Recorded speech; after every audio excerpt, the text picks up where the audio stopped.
आनंद साधन से नहीं, साधना से प्राप्त होता है। आनंद भीतर का विषय है, तृप्ति आत्मा का विषय है।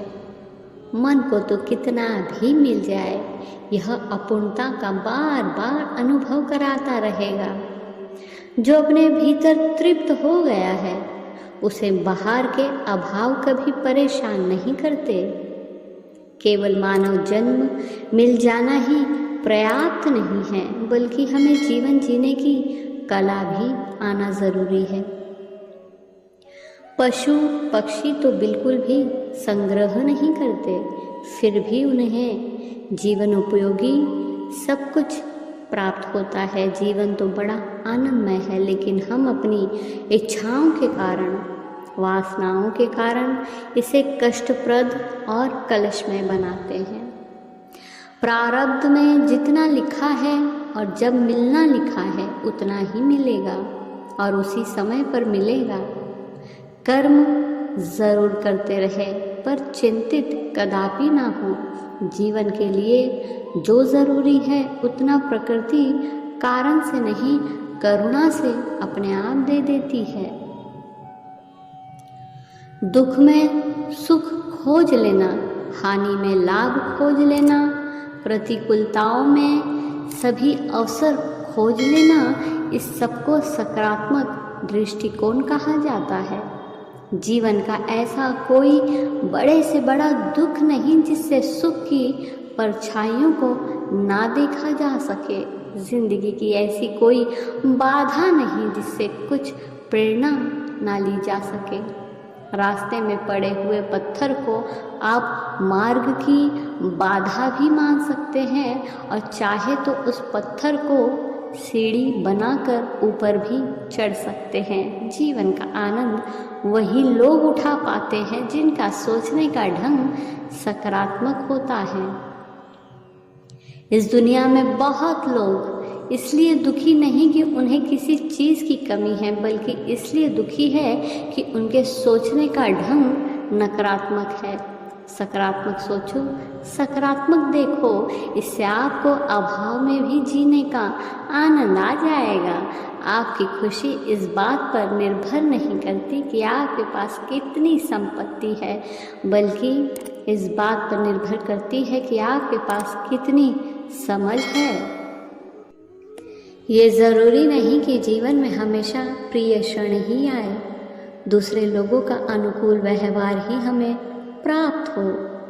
अपमान, शोक, वियोग, हानि, असफलता आदि तमाम स्थितियां आती रहती है और जाती भी रहती है।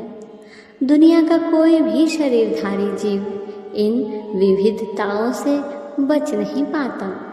ज़रा सी बात पर परेशान हो जाना, निराश हो जाना, रोना, उत्तेजित हो जाना, क्रोधंध स्थिति में आकर न कहने योग्य को कह जाना और न करने योग्य को कर जाना, ये सब मनुष्य की आंतरिक कमजोरी, दुर्बलता, जड़ता के लक्षण हैं।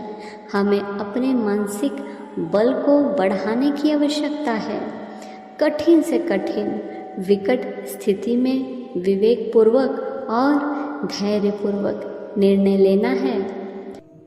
उत्तेजना और क्रोध में कहा गया शब्द और किया गया कर्म स्थिति को और बिगाड़ देता है। इसलिए मौन और मुस्कुराहट को अपना आभूषण बनाए। संसार का चक्र ऐसे ही चलता रहेगा। मुस्कुराकर हर क्षण को स्वीकार करो। अपने जीवन को वेदमय बनाकर जियो, भेदमय बनाकर नहीं। वेद कहते हैं कि दूसरों के साथ वो व्यवहार मत करो जो तुम्हें अपने लिए पसंद ना हो। सबसे प्रेम करो और सबका सम्मान करना सीखो, क्योंकि उस ईश्वर को आप अपनी आत्मा समझते हो तो वो ईश्वर सभी में बसता है। अपने हित के लिए दूसरों को प्रताड़ित करना, यही तो भेद दृष्टि है। हरि व्यापक सर्वत्र सामाना, यह वेद दृष्टि है। प्रार्थना करते वक्त तो हरि मेरे पास है, मगर पाप करते वक्त बहुत दूर, ये भेद दृष्टि है। विभीषण का जीवन वेद मार्गी और रावण का जीवन भेद मार्गी है। दोनों का परिणाम आपके सामने है। अपने मार्ग को स्वयं चुन लेना। कोई बात अगर आपके अनुरूप ना हो तो उसका केवल इतना ही अर्थ नहीं होता कि वो एकदम गलत है, बल्कि उसका एक अर्थ ये भी है कि हो सके उस बात को समझने के लायक आपकी बुद्धि का स्तर ही ना हो। दुनिया की प्रतिस्पर्धाएं कुछ इस तरह की हो गई है कि जिसमें एक आदमी कहता है कि दिन के बाद रात होती है, तो दूसरा आदमी पहली बात का खंडन करते हुए कहता है कि नहीं, दिन के बाद रात नहीं बल्कि रात के बाद दिन होता है। इस थोड़े से समझने के फेर में मनुष्य अपनी बहुमूल्य जीवन ऊर्जा का उपव्यय एक गलत दिशा में कर बैठता है। हो सकता है जिस हिमालय के दर्शन को आप सुबह की सुनहरी धूप में करने के कारण सुनहरा बता रहे हो, वही दर्शन दूसरे को रात की धवल चांदनी में करने के कारण रजत सदृश मालूम पड़ेगा। बस थोड़ा दृष्टिकोण का ही फेर है। दोनों अपनी अपनी जगह सही होते हुए भी न पहले का कथन झूठा है और न दूसरे का। इसलिए परम सत्य केवल एक होने पर भी वो अलग अलग कोनों से देखने पर अलग अलग ही नजर आएगा। तुम सत्य हो सकते हो, ये बात बिल्कुल सही है, लेकिन केवल तुम ही सत्य हो सकते हो, ये कदापि संभव नहीं है।